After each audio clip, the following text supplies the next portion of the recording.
আসসালামু আলাইকুম প্রিয় শিক্ষার্থীরা, সকলে কেমন আছো? আশা করি অনেক অনেক ভালো আছো। তোমাদের রেজাল্ট দিবে 12 তারিখ, হয়তোবা একটু টেনশন কাজ করছে তোমাদের মধ্যে। আজকে আমরা তোমাদের পরীক্ষার রেজাল্ট নিয়ে কয়েকটা সুখবর, কয়েকটা বিষয় নিয়ে একটু কথাবার্তা বলবো। আমার মনে হয় সবার এই বিষয়গুলো একটু হলেও জানা দরকার। 12ই মে তোমাদের রেজাল্ট প্রকাশ করবে, এটা মূলত শিক্ষা মন্ত্রণালয় এবং প্রধানমন্ত্রী কার্যালয় থেকে কনফার্ম করা হয়েছে। দেখতে পাচ্ছ প্রথম আলো নিউজ, এবং এখানে বলা হয়েছে 12ই মে রবিবার মূলত এই ফলাফল প্রকাশ করবে।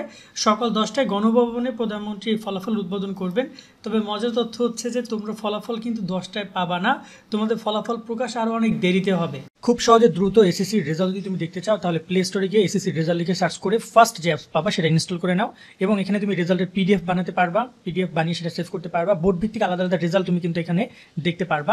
তাছাড়া এসএমএস এর ফরম্যাট পুরো বানানো আছে, তোমরা শুধু সিলেক্ট করবা এবং সেন্ড করবা।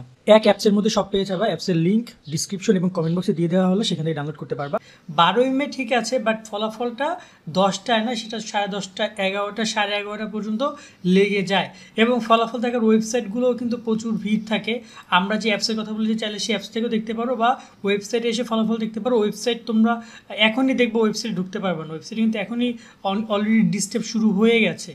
সো ব্যাপারটা হচ্ছে যে এখন রেজাল্ট নিয়ে সুখবরটা কি সেটা বলি। দেখো, চলতি বছরের রেজাল্ট প্রস্তুত নিয়ে আমরা কয়েকজন প্রধান পরীক্ষকের সাথে অনেক আগেই কথা বলছিলাম।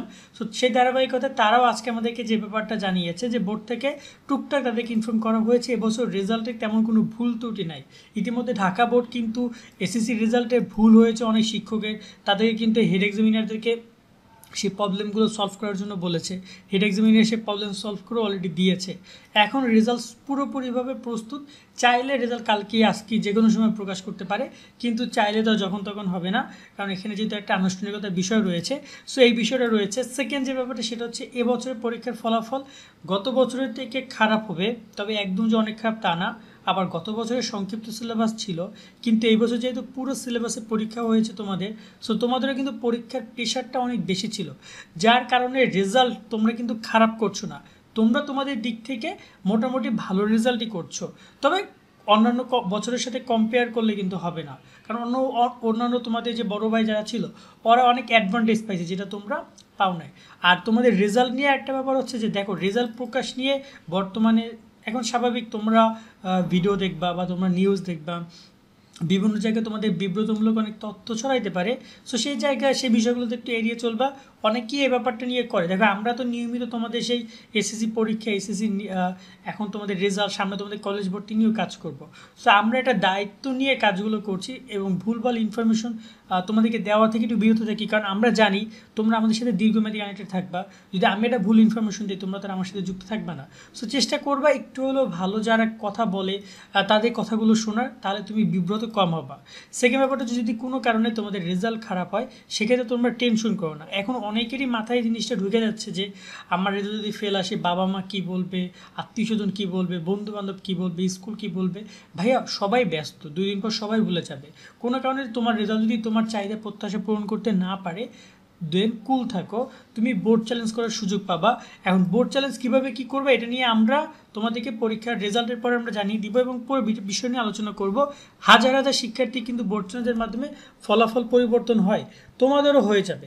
মূল কথা হচ্ছে কি, মূল কথা হচ্ছে যে তোমাদের রেজাল্ট প্রকাশ হওয়ার পরে অনেক অপশন তোমরা পাবা ফলাফল পরিবর্তন করার, মানে চেষ্টা তোমরা করতে পারবা। কেউ যদি এই রেজাল্টের কারণে তোমরা কোনো ধরনের বাজে একটা সিদ্ধান্ত গ্রহণ করো, আমি কি বুঝতে চাচ্ছি বুঝতেছো নিশ্চয়ই, সেটা কিন্তু সম্পূর্ণ বাজে হবে। আর রেজাল্ট, এটা জাস্ট রেজাল্ট। দেখা যায় তোমাদের অনেক পরীক্ষার খাতা শিক্ষকরা না দেখে দেখাইছে ছোটো মেয়ে, ছোট তোমাদের ছোট ছেলে মেয়েদেরকে দিয়ে দেখাইছে, এমন আমরা প্রমাণ তো তোমাদেরকে দেখিয়েছি, তাই না? সো এই রেজাল্টের কারণে তুমি যদি নিজে কোনো একটা ক্ষতি করো, তার কিন্তু কোনো মানেই হয় না। আর রেজাল্টের খাতা দেখা নিয়ে শিক্ষকরা সবসময়ের জন্য একটা ব্যাপার বলেছে, প্রধান পরীক্ষক, যে এবছর রেজাল্ট ওভারঅল ভালো। কয়েকটা সাবজেক্টের নাম তারা বলেছে যে সাবজেক্টগুলোতে রেজাল্ট একটু খারাপ হইতে পারে, বাট সে বিষয়গুলো নিয়ে আমরা একটু ওভারশিওর হই, দেন তোমাদেরকে আমরা জানাবো। তবে এটা কিন্তু সবার, কিন্তু সকল প্রধান পরীক্ষক আবার এইরকম না। আশা করি তোমরা বুঝছো। এখন একটা কথা বলবো, লাস্টে তোমাদের রেজাল্ট দিচ্ছে, তোমাদের জন্য অনেক অনেক দোয়া, শুভকামনা রইল। সামনে কলেজ ভর্তি, আর কলেজ ভর্তির সম্পূর্ণ কার্যক্রমটা কিন্তু এই রেজাল্টের উপরই হবে। সো তোমরা একটু ভালো কলেজগুলো একটু খোঁজখবর রাখবা, কোথায় ভর্তি হওয়া যায়, কী হওয়া যায় না হওয়া যায়। তারপর যদি কোনো ইনফরমেশন আমাদের যদি দরকার হয়, সেটা কমেন্টে জানাও। কলেজ ভর্তি নিয়ে আমরা কয়েকশো ভিডিও করব, মিনিমাম 100 ভিডিও পাবা তোমরা, কারণ কলেজ ভর্তি পুরো বিশাল একটা প্রসেস, যারা সম্পূর্ণ অনলাইনে, তোমাদেরকে ইনফরমেশনগুলো সঠিকভাবে আমরা অফকোর্স দিব, তা আমাদের সাথে যুক্ত থাকো। আজকের মতো আমরা এখানেই বিদায় নিচ্ছি। সকলের জন্য অনেক অনেক দোয়া শুভকামনা রইল। ভালো থাকবে সকলে। আল্লাহ হাফেজ।